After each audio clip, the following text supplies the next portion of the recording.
This is your host, Michael Lozan, and on behalf of my partner, Mark Horseman, and myself, welcome to Manager Tools. Manager Tools is a weekly podcast on management and what specific actions you can take to improve your management skills on a daily basis. Today, we take a slight departure and focus not on managing others, but on managing yourself.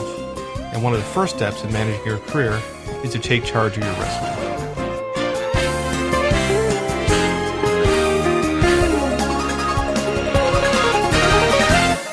Okay, welcome to Burke, Virginia, Mark. Good to see you, Mike. This is becoming a regular a regular thing for us. So got clients in Washington, D.C., so I'm here regularly. Yeah, that's great. So we're going to do something different today, which most people might not think fits into the mold of what we've been doing, but today we're going to talk about resumes. Yeah. Preparing your own resume. Yeah. And I bet people are thinking, wow, imagine. They're talking to me about how to be a better manager, and then they're suggesting I leave the company? But that's not what we're suggesting. That can't be it. No. So what are we suggesting? What's important to the managers and listeners of this podcast about maintaining their own resume? Yeah, the first thing is that if you have a feeling that your resume is something that needs to stay off your desk, you're right. There's still the old adage that a resume is a bad thing to be, it's to be heard but not seen. In other words, you talk about your resume in an interview, but you don't actually show it to anybody at your company. That's true. Resumes still have a stigma. If somebody sees your resume on your desk, they're going to assume that you're job hunting. Yeah, exactly. And that's a negative. No matter, even if you have a very enlightened boss, they're going to perceive that as a negative. If nothing else, they're going to be frustrated by it. The point, though, is that in the last 20 or 30 years, companies have really turned over the responsibility of managing people's careers to the employee. You need a document to capture your career success. And the document that's perfect for that is your resume. So if you change your thinking to see your resume as a career history, you're going to be fine. And you just need to keep it off of your desk. And do it at home. Do it after hours when everybody's gone. You must keep your resume current. I would say that fully 70% of the resumes I get have errors in them. When I look at the resumes, the vast majority of the errors are on the most current jobs, and I know what's happened. I mean, easily half the time when people call me, they say, Mark, I got an interview coming up. I really need some help. And I can hear by the urgency in their voice that they have essentially gotten something on short notice, and they prepared a resume on short notice, and it looks like crap. I mean, in fact, I joked with you earlier, I would bet anyone on this podcast $100 that their resume is horrible. And I get double if I find an error on the resume. Now, not one they spend time working on after this podcast, but the one they had beforehand. It's atrocious. But if you see it as a career maintenance and management tool where you capture things that you'd forget 2 years later because you can't go back and recreate things 2 years after the fact, it's a very powerful tool, and you've got to do it. Yeah. Would you say that? Well, I'll just put it this way: in my experience, has been when I've needed a resume, it is when I've least expected to need a resume. Yeah. Not like I got fired, but the opportunities of a lifetime are those things where, a target of opportunity shows up. Right. Those are the good jobs, generally. Yeah. And that's when you're least prepared to do it. Yeah. And if you're good, you're going to be busy all the time at work. If you don't schedule time for this you'll find out on a quarterly basis. If you don't know how to put a resume together, and I would bet easily 40 to 50% of the ones I get are not well put together. If you don't know how to put it together and then you rush something, it's just not going to look professional. And the really good jobs are going to be screened for by people who really know what a good resume is like. Look, if you want to stay in second-class jobs the rest of your life, that's no problem. Have a second-class resume. But if you want to impress people, you need to have it done in advance. Okay. Well, let me ask you one of the most common questions you hear from people about resumes. How long? Exactly. And this is where people get it wrong. I see 25-year-olds with this one, with this one blown out the window. The answer is, no matter who you are, 1 page, period. 1 page. 1 page. Not 1 1/4 if you're 45 years old. I'm 45 years old. I think you're about that. We both have 1-page resumes, period. Okay. Now, if you're Neil Armstrong and you landed on the moon, you get to have a 2-page resume. Okay. Well, if you're Neil Armstrong, you don't need a resume. Yeah, that's exactly right. Wouldn't that be cool? I've always joked with people when I talk about resumes that, first man to step foot on the moon. Period. Yeah. In the resume. Yeah, in 48-point type. That would be pretty good. Yeah, in what the newspaper business would call second coming type.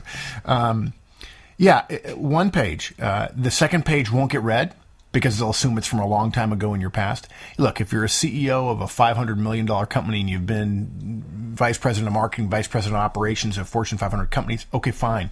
Page and a half, 2 pages. But 99% of the people who are listening to this podcast, 1-page resumes, period. Well, that makes it pretty tough. I've heard and read, and I'm sure you've seen it, where people say you need a lot of white space. You need to...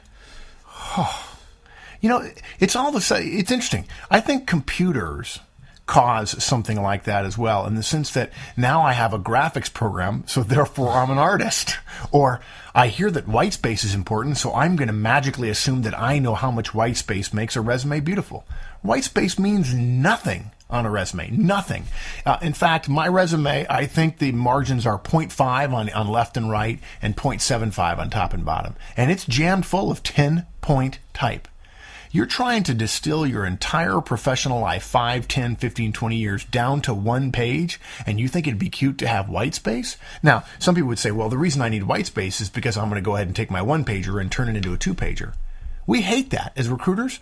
Look, interviewing, job searching, the job transition market, interviewing particularly, is an artificial reality designed by companies to keep people out.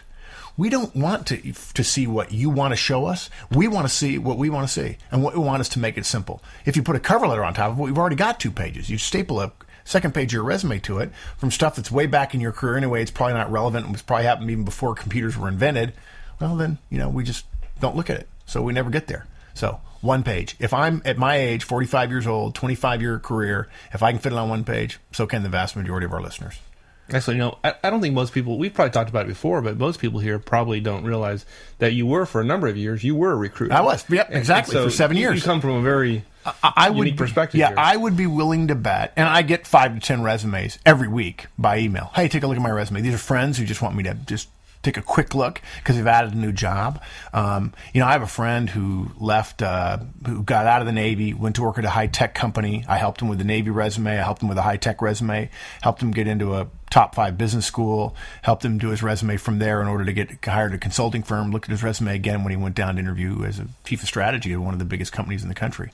Looked at it every single time. Took me maybe 15 to 20 minutes, but he started out with great raw material, and he had a 1-pager.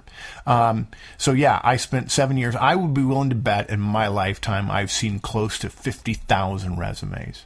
And almost all of them are horrible. But the great thing is, at the end of this podcast, everybody who's listening is going to know how to have a good one. And when you have a good one, once you do the work, it's going to take you a few hours to get it done right the first time.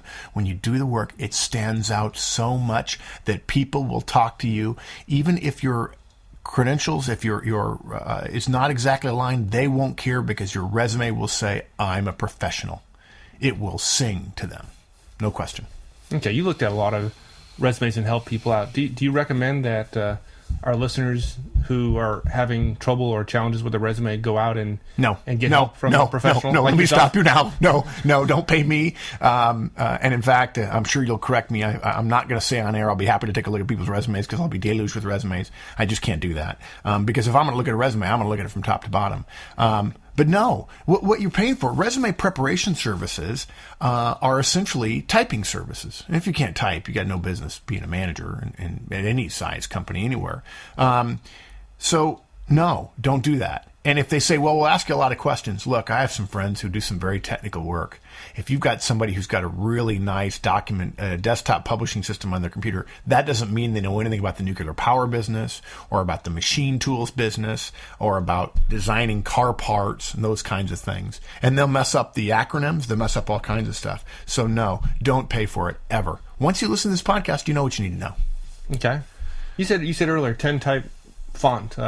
Yeah. Times Roman, Courier. Definitely not doesn't Courier. Matter, or does it matter? It does a little bit. I mean, if I had to recommend 2 or 3, I'd say Bookman, Times New Roman, but Courier, I think, is the one that looks like an old-fashioned typewriter. That's not effective. Look, you're not a typeface expert. Neither am I. Choose Times New Roman. You'll be fine. Now, I actually have mine set in Verdana. Verdana, which is a little bit unusual. But then my resume is a little bit unusual, obviously, because I'm never going to get a job ever again. I like my job. Thank you very much. But Verdana is one of those, what we call a sans serif font. It doesn't have those little feet on it. It actually looks a little better, I think, on the page for me. But 95% of the people who are listening need to go probably with Times New Roman or Bookman. Those little feet on the bottom actually make it more readable. And particularly if you're going with 10-point font. 10-point is about the right size. Now, if you're only 23, 24 years old, you're listening to this, you've just started your corporate career and you want to go with 12-point, that's fine. But if you've got a 2-page resume or a page and a half and you're at 12-point, put it in 10 immediately and watch yourself shrink to 1 page. No problem at all. Now, somebody might say, well, gosh, 10-point, that looks small, compared to others. I say, yeah, the vast majority of resumes you've seen are horrible. So why do you care whether it looks what it looks? You want to look different than everybody else's. Trust me, from a person who sees thousands of them. You want it to be different. 10-point, Times New Roman, or Bookman. Okay. How about, you want to be different? How about putting it on purple paper or some other kind of cool marketing technique to get some attention? I love marketing. I love good marketing. I particularly love it when somebody who is going up for a job against me uses purple paper, because I want them to market themselves well. No, I'm just kidding. Feel free to put it on purple, but don't confuse marketing with effectiveness. I don't care to be marketed to. Do you know what your resume is designed to do, Mike? It's designed to do 2 things. Tell me the jobs you've had and tell me how well you've done them. The color of the paper means nothing. Now, I won't argue with you that a really well-crafted cover letter, which we'll cover in another podcast because a good cover letter really can make a difference. A well-crafted cover letter with a marketing phrase or something clever on there, sent to somebody particular with a particular message, I'm all for that. But your resume is largely a one-dimensional object designed to show what you've done and how well you've done it. Don't get cute with it. White paper. Print it if you're going to print it on your printer, which is fine. You don't need a laser printer. You absolutely can use one of the ink, one of the what do we call the other ones? It's not laser printer. It's inkjet. Inkjet. Yeah. A $100 Hewlett Packard printer or something like that. Totally fine at highest quality. And get good paper, certainly. But do you need Crane business paper, 100% rag content paper? No, you don't. I'd like to see something more than copy paper, but it's not absolutely critical. I've gotten great resumes Xeroxed on regular copy paper that put all the others in a pile to shame because they're relevant and they've achieved a lot in the areas that I want them to achieve in. So, okay, how about other formatting hints in terms of name and address, email address, right, and kind of the format of the overall resume? Look, and again, this is really kind of background. We really want to. The key to it is, of course, the meat of it. But people always ask that. I tend to give a little bit more leeway here. In other parts, is our listeners have probably figured out there are some things I'm strident about. I really care about. Actually, I have some flexibility on a lot of things I talk about. But so often, if I suggest that you can be flexible on something, people go crazy thinking, well, that's an area that I can mess around in, and then they mess up the fundamental reason why the document exists. If you want to put your name, address, email address, a home email address off to the left, or you want to put it all in one line at the top, that's fine. I generally recommend centering your name, then below it your address, then below it your phone number, and then below it your email address. Underline your email address so they recognize it. If you want to put your webpage, if you have your own webpage or own blog, absolutely put those on there. I would certainly check to make sure that they're relevant. If you're interviewing for a coding job, but it's not in web stuff, and your blog is about your cat, probably not relevant, so it's not helpful. Just because it's something about you, quote unquote, doesn't mean I'm interested in it. We're not bad people. Okay, we are bad people. It's not that we don't care. Okay, we actually don't care. We're looking for what jobs you've done and how well you've done them. But generally centered and bold. If you want to go to 12-point type, if you've got the room at the top to put your name in 12-point, that's fine. Whatever you do, make sure that the phone has an answering system, an answering machine, or voicemail, and evaluate your answer. I've talked to my kids. I have 2 great kids in college. I'm lucky to have them. I love them to death. I get on them when they say, "Yo, guys, it's Kate. You know what to do." So, you're a senior in college. That's cute for your buddies, but it's not appropriate for a recruiter calling you. And she's going to get recruited for, engineering jobs in corporate America soon. And the message should be something like, "Hi, this is Kate. I'm not available. Please leave a message. Simple as that. Your email is something that should be checked every day. Look, if you've got an email address at work, but you have a funny one at home, let's say you've got Superman loves Batman at google.com or at yahoo.com, and you want to get a different one, get one of your buddies to send you a Gmail invitation. If somebody needs a Gmail invitation, send us a note. I'll be happy to send them an invitation. They get free Google Mail, and put your name, markhorseman@gmail.com, for instance. That's not my email address at Google. markhorseman@gmail.com, so that you and check it every single day. And if you're smart, you know how to arrange so that your Outlook or whatever can go grab that pop mail account. It's got to be checked every day. So pretty straightforward. If you want to string them all across in one line, that's fine. I generally recommend centering them, each one of them, right on top of one another: name, address, phone, and then email address. Okay, but after that, the rest of the resume. Chronological, reverse chronological. Exactly, reverse chronological. You don't even have to put history or anything. People say, well, what about high school? What about college? Nope, we leave them off. Actually, college, we'll talk about that. It goes down at the very bottom. It's not a very big deal. Don't get me wrong. It's important to have it. It's not a big deal. Just because you went to Harvard doesn't mean it goes at the top of the resume.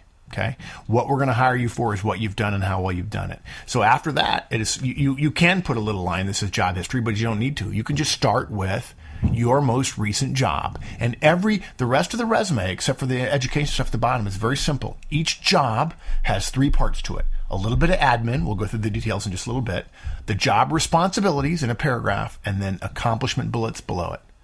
And that's it. So if you've had 8 jobs, you'll have 8 chunks of text on your resume: a little bit of admin, a little bit of responsibilities, and some bullets, one after the other, after the other, after the other, and then down at the bottom your education, and you're done.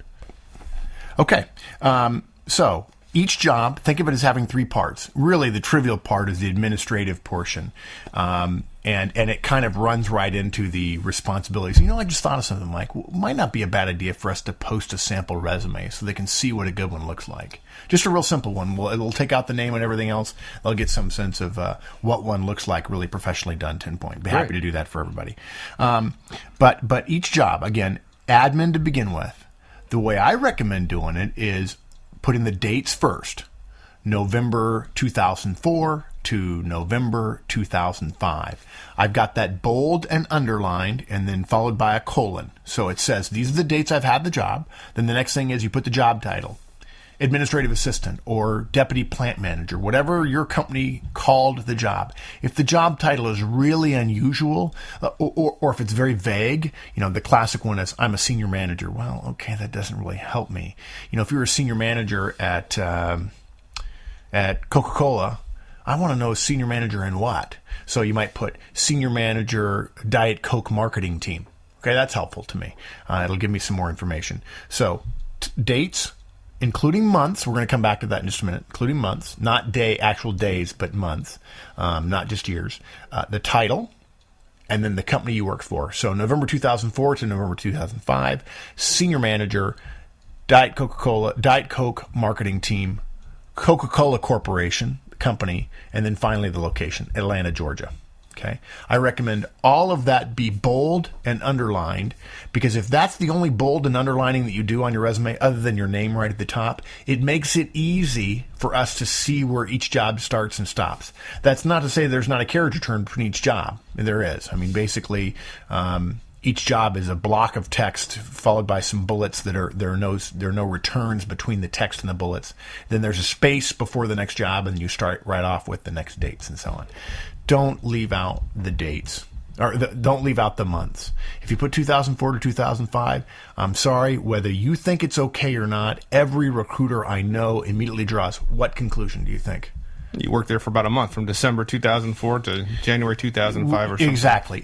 Like that. We just know there's something going on. Now, you might say, well, there's nothing going on. Yes, but we just wasted 2 minutes of your precious interviewing time. 2 minutes of a 30-minute interview is, well, how much is that? It's almost 10% of your interview. We're wasting. Actually, when you get done with chit-chat, it's more than 10% of the interview. If you get that far. Exactly. Yeah, right, if you got 100 that's right. resumes, I'm sorry. You're absolutely right. You're doing my job for me. Absolutely. What is this guy trying to hide? And, now, why do you think we think that, Mike? Why do you think recruiters think that when people just put years, why do we tolerate ourselves making that conclusion that somebody's hiding something. Well, you got so many resumes to go through. You're looking for reasons to weed people out. Yeah. In a lot of cases. Yeah, exactly. That's why the single biggest mistake I see in terms of content, not in terms of just 4 pages long or spelling errors, typing errors.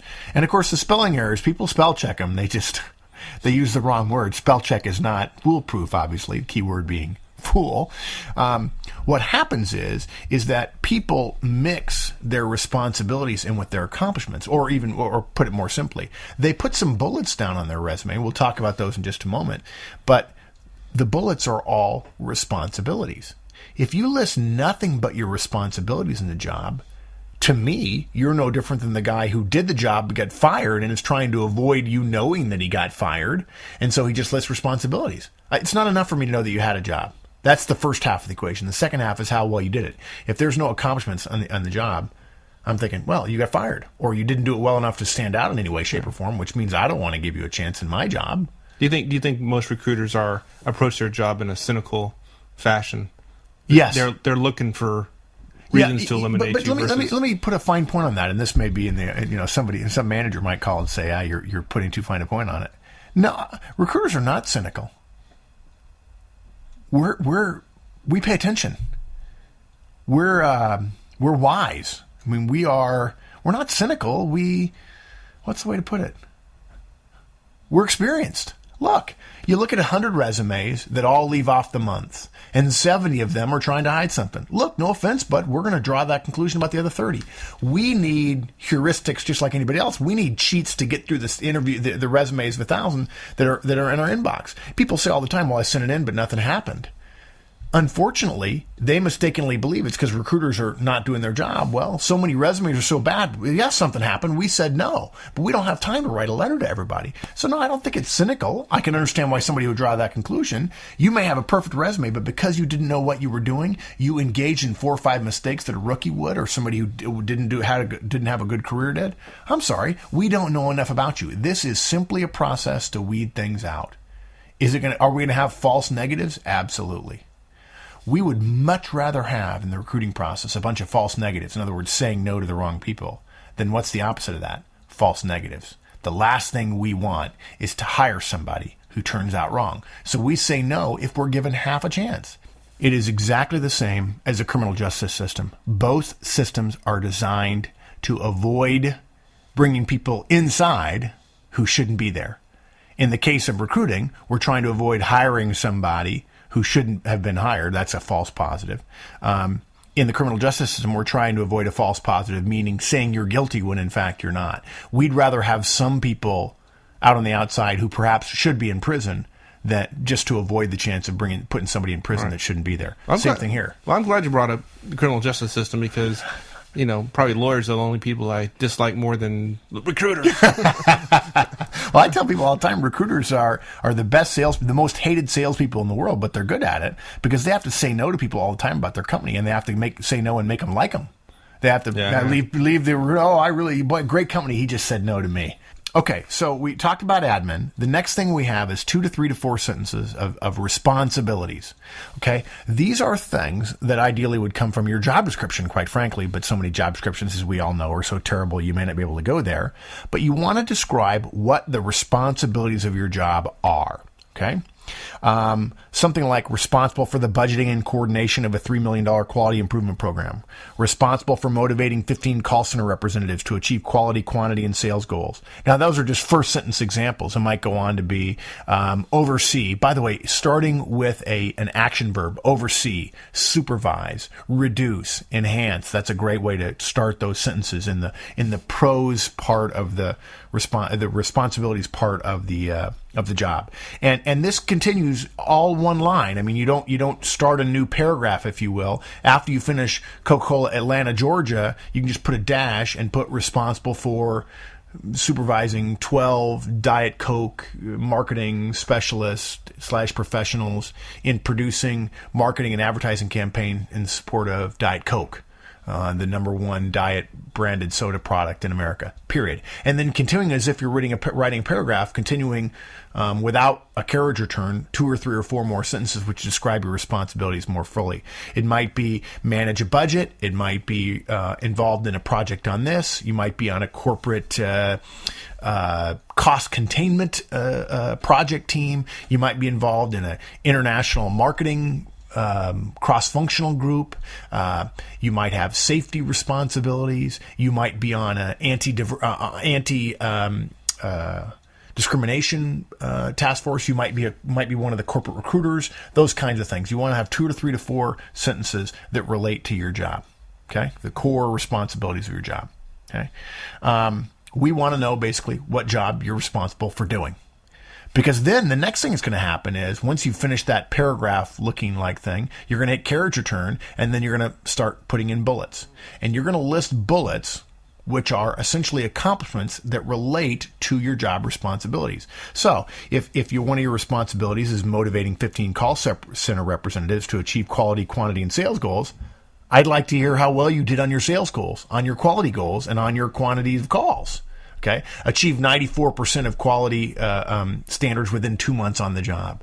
Ranked number 1 in the company in volume of calls over a 3-month sales push period. Ranked 5th out of 95 teams in sales quota achieved during quarters 2, 3, and 4 FY 2004.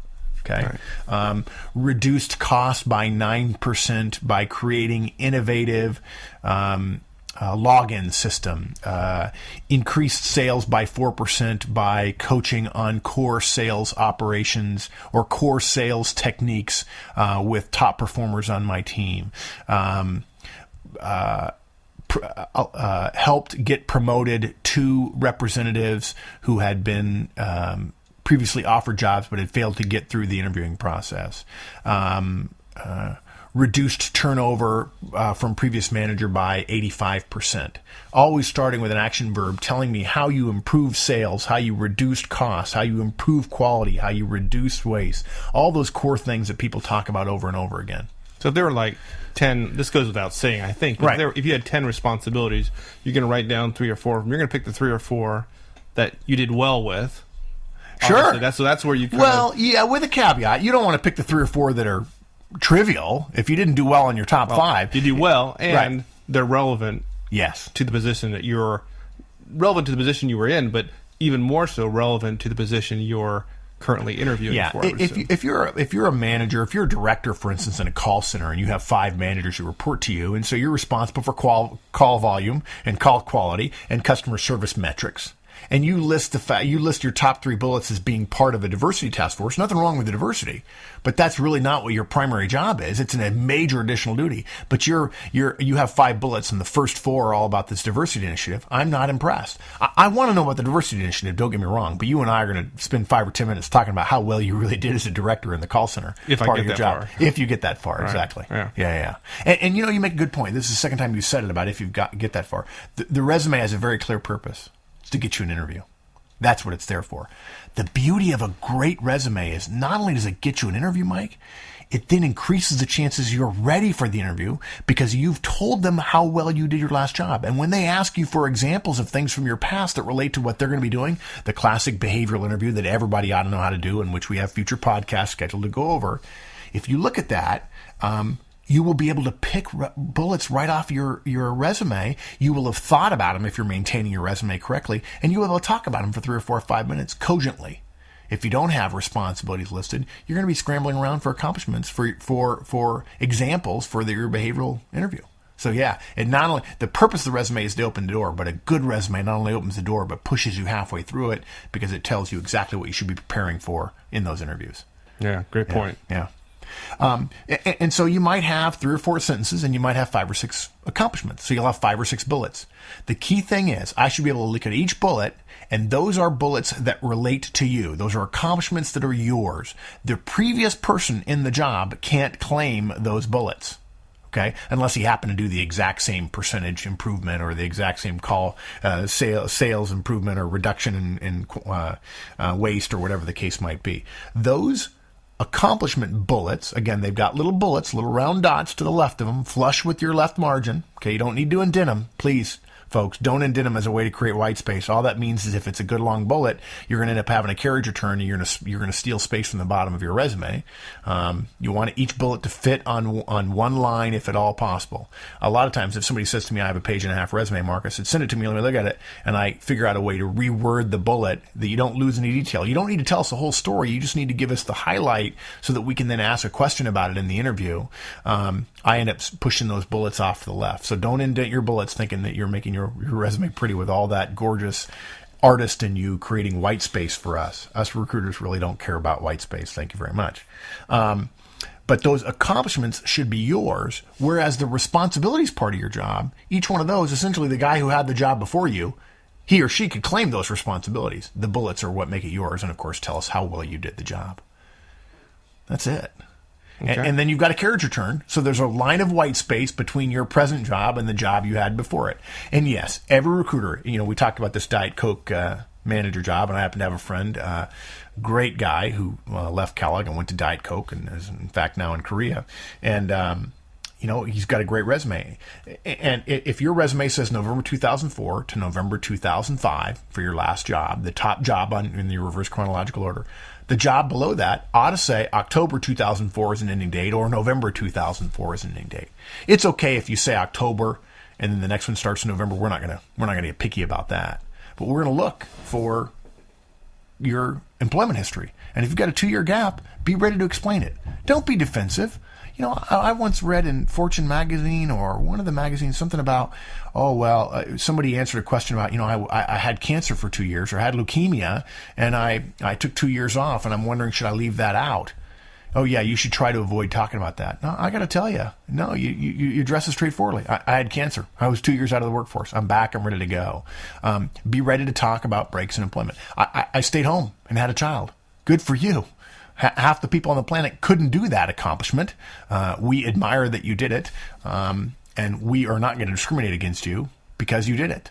On the other hand, if you're defensive and attempt to hide it and fudge your dates, I don't have any problem with taking time off for your family. I do have a problem with lying. If you change the dates, you're lying, period. Don't lie on your resume. Marketing is not lying. Sometimes people say, well, it's a marketing document. I'm trying to market myself. Yeah, there's a difference. And if you don't know what it is, I don't want to hire you. Simple as that. Okay. Now I got I have my heading completed. Right. I've done all my job description, the job title and location, all that. Right. I've done the description, responsibilities. Right. I've done my bullet points and my accomplishments. Right. I've done that for all my jobs. What next? How about at the bottom? At the bottom, you put your education. For most people listening to the podcast, I'm guessing they have an undergraduate degree, and it will be very simple. I'm going to list mine. Okay, BS. For Bachelor of Science. You don't have to write out Bachelor of Science. BS, Mechanical Engineering, United States Military Academy, West Point, New York, May 1982. Period. That's it. If it's been 3 to 5 years since you graduated and you graduated summa cum laude or magna cum laude and you want to include that, or, by the way, Dean's List really doesn't impress us, even if it's from Harvard. Grade inflation now being what it is, 3/4 of the student body seem to be on the Dean's List. But if you graduated magna or summa cum laude, okay. And if you only have 2 jobs and you want to include a couple of key extracurricular activities, you're president of your fraternity, absolutely go ahead and put it on there. In fact, I would argue that in some cases, for a fairly young person, 2 to 3 years out, if you wanted to include a job as president of your fraternity or a unique job that you had in college on your resume, absolutely would do so.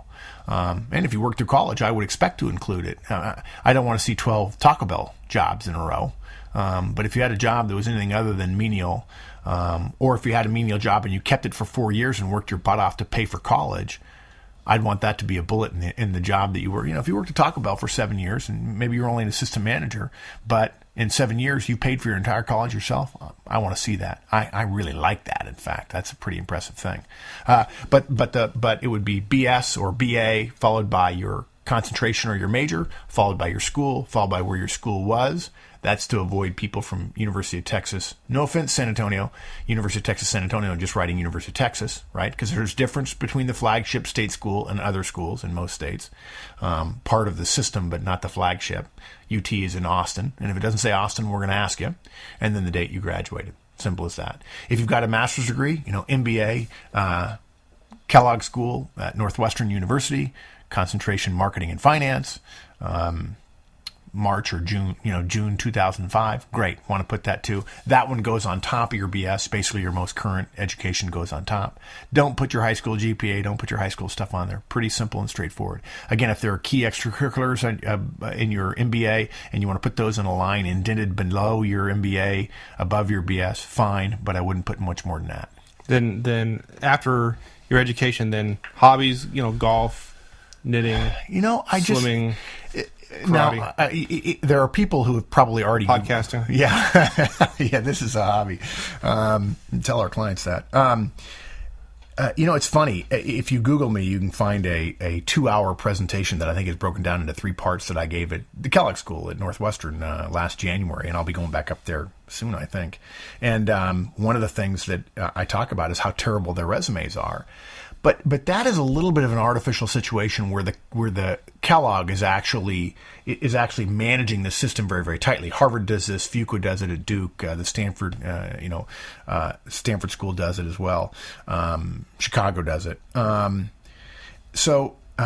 It's not always true that this is what we're recommending here is the perfect system. It absolutely is once you're out in corporate America and doing this on your own. But if you're at an MBA school, you're going to get some subtle differentiation. And they recommend more extracurricular activities and so on. I don't. And your personal hobbies and interests, they've just about gone the way of references. And here's how we feel about references. Don't waste the space, because if we need your references, we can get them. Because you'll give them to us. Now, you should have them at the ready. You should have people's names and phone numbers ready to give out, and addresses. So if they want to send a questionnaire or call somebody, that's fine. I get called for references all the time. I'm happy to do it for people I know well. But what happens is that people put a bunch of stuff on there, and then that leaves them less space, or they think they can go to 2 pages, which doesn't work. It leaves them less space for their accomplishments and their responsibilities, which is really what we want the resume to do. References are a throwback to the time when you had to be from a well-to-do family. Your references showed who you were and where you went to church and where your father went to school. That's not the way. America really truly is, for the most part, a meritocracy now. It's not about who your father is or who your mother is or whether you went to the right prep school or whether you went to the right undergraduate school. Those things make a difference, but only for a year or two after you graduate. And then it all boils down to performance. The person who works hardest, who's smartest, who takes care of the people around him or her, and gets ahead the most is the one who's going to do the best in the long run. So, yeah. Okay. Simple. So that's it. It's boring. I mean, it really is. And, I think I've said this before on podcasts. Good management is boring. It's repetitive. It's slow. It's not pretty. It's not sexy. This is not a marketing document that you're going to sex up and make cool. Just don't even bother. And I'll tell you something else. I want to put a little aside here. There are probably people who are thinking, well, I don't really need a resume. And by the way, some people in Europe might be thinking, gosh, is this the way we do resumes? This is the way major corporations want resumes to be. My brother's an executive at a major European firm. This is the way his resume is. This is the way executives want to see your resume. A good sign of your resume doing well is an executive, not an HR person, an executive, a line executive is seeing your resume. Look, as I mentioned to you before, we have listeners in Kalgoorlie, Australia. It's a small company. It's a successful drilling consumables manufacturing shop. They have 12 employees. The owner and the manager need a resume. Not because they're going to go out and look for another job. That's not what your resume is about. The first reason you need a resume is to manage the history of your career so it's at the ready. It's possible that you could be, if you're in Western Australia, somebody could ask you for a donation to a political party. I'm sort of extrapolating here a little bit. And you give $100 to a politician and the person gets elected and says, I need somebody to serve on this committee. Can you put together a background sheet for me? You can either spend 4 hours trying to get it right, have a mistake, and have it published on the internet and have you look like a fool. I'm making this up, of course, although that happened to a friend of mine in Texas, and he was very embarrassed. Or you could have it done right, make a couple of small changes, really tighten it up, and then you're there. But if there are managers and shop floor foremen who need resumes in Western Australia, then almost anybody who's listening to this podcast who works at a major corporation in Europe, in Asia, in Australia, in America, they need a resume too. Okay. So how do you maintain these things? How often and what do Yeah. what's the process there? This is really something that, once you know the format of a resume, of course, you can practically throw this podcast away. But this is really where I think smart people make a difference. You mentioned about how when you need your resume, you never seem to have the time to put it together when opportunity strikes. And I've been trying to jog my memory about that quote about success is where opportunity meets preparation or something like that. But you should make time on your schedule, and I know everybody's busy this week, but 3 weeks from now, their schedule is empty. Once a quarter, 45 minutes to an hour at the end of the workday. Look, you're not that busy. You could schedule it now for the end of this year. You could do it between Christmas and New Year's, okay? And you review it every quarter. Basically, what I do is I'm looking at my resume. If I do something really successful, I've got a client, I just wrote a note on my resume, a handwritten note, so that when I come to my quarterly review, I can look at it and say, I'm going to add that bullet. And over the course of each quarter, I'm adding bullets to my most current job. When my jobs change, even if I didn't have to have a resume internal to my company, and I got to get in a new job, I will then add that new job at the end of the quarter. And I'll add a couple of bullets for that first quarter. Now, in the first quarter, I may not have any great bullets, but I'll put down what I did. And the next quarter, I'll have 6 months, and I'll have a couple of more bullets. And then in 9 months, I'll have a couple more bullets. And then I can start thinking about, those first couple of bullets I put on there really weren't all that great. I'm going to go ahead and take them off. And it's a constant process of looking at what you have, looking at what you've done, seeing which is best, and taking it off. With one important caveat. In the time that you're maintaining it on a quarterly basis and drawing notes in the margin when you do something really well or one of your people gets promoted ahead of schedule, whatever is unique or different at your firm, as you're doing that, your resume might end up being longer than a page. It might be a page and a quarter. God forbid. No. Yeah, well, it's in draft form. And here's where you get really good resumes. You might have a page and a half resume because it's been a year or 18 months since you used your resume and had to tighten it up. But now you're being interviewed for a job at another part of your company. Or maybe a job that requires a little bit different skills and the boss over there really knows you and really likes you. Okay, that's great. Or you're going to a different company perhaps, or maybe a different division of your company in a different part of the world. By having some additional bullets on your most current job or your last 2 jobs, you can look at all of the bullets rather than just 2 or 3 or 4 or 5 bullets. You can look at 10 bullets each. Yeah, that pushes the bottom of your resume off to the second page. But you can look and say, okay, if I have to cut it down to 5 or 6 bullets for these couple of jobs, which one of these bullets are most relevant to the job that I'm interviewing for? If your job is marketing and finance, and you're interviewing for a finance job, you want to have the bulk of those responsibilities, or the accomplishments, be finance rather than marketing. So by reviewing your resume every quarter and adding something every quarter, you don't have to cut stuff out because your resume may end up it's okay to have it longer than a page. That stuff at the bottom may get pushed over. That's okay because it'll allow you to tailor it just right if you have the right stuff for that job that you're interviewing for. And again, we're not trying to get you to leave your company. We're not suggesting everybody jump ship. Plenty of times you have to interview for a job within your company. Now, somebody asked me the other day, Mike, they said, well, but jobs inside my company don't require a resume. Yes, but they do require somebody who remembers their history and knows the accomplishments they've had and has prepared answers to the behavioral questions that they're going to get in those interviews. The resume becomes the way you prepare for internal job interviews, even if they don't require your resume because you're an internal applicant. Yeah, good point. Yep. Okay. Quick, before we wrap up, a couple other questions. How about, we have a lot of technical folks on listening to us. How about at the top having, or at the bottom, a list of technical skills? Yeah, Solaris, Unix, Linux, all that stuff. No way. Now, people will tell you, they're using resume scanning systems. Yeah.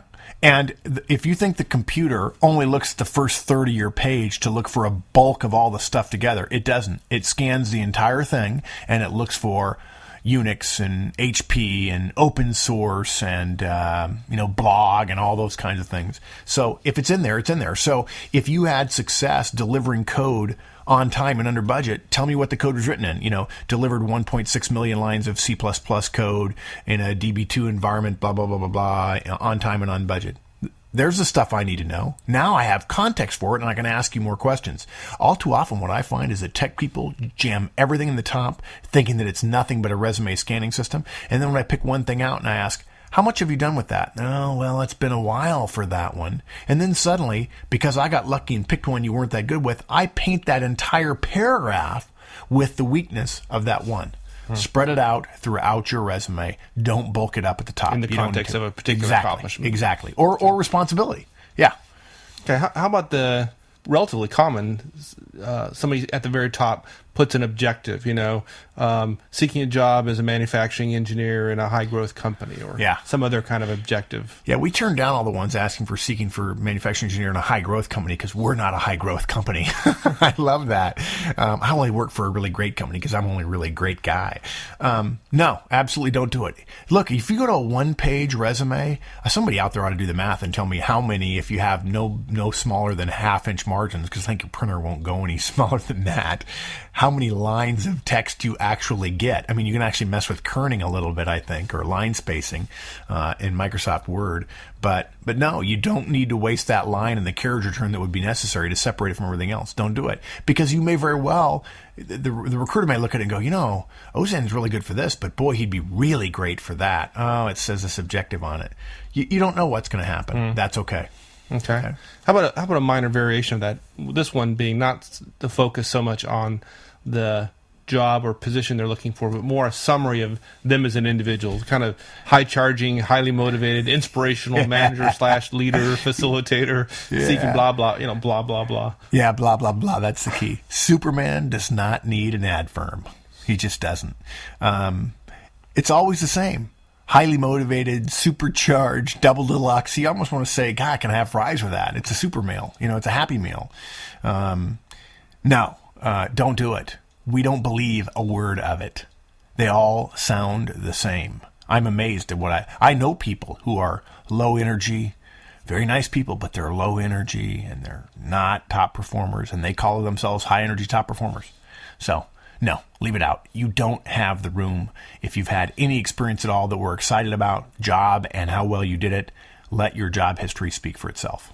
All right, that's great. Why don't you just summarize for us the top 5 or so points in terms of what people should be getting out of this podcast? Good way to close out. 1 page, 10-point font, contact information at the top, reverse chronological job history. Each job has admin, responsibilities, and accomplishments, and review it religiously every quarter. Period. That's it. Super. Thanks, Mike. Thanks, my friend.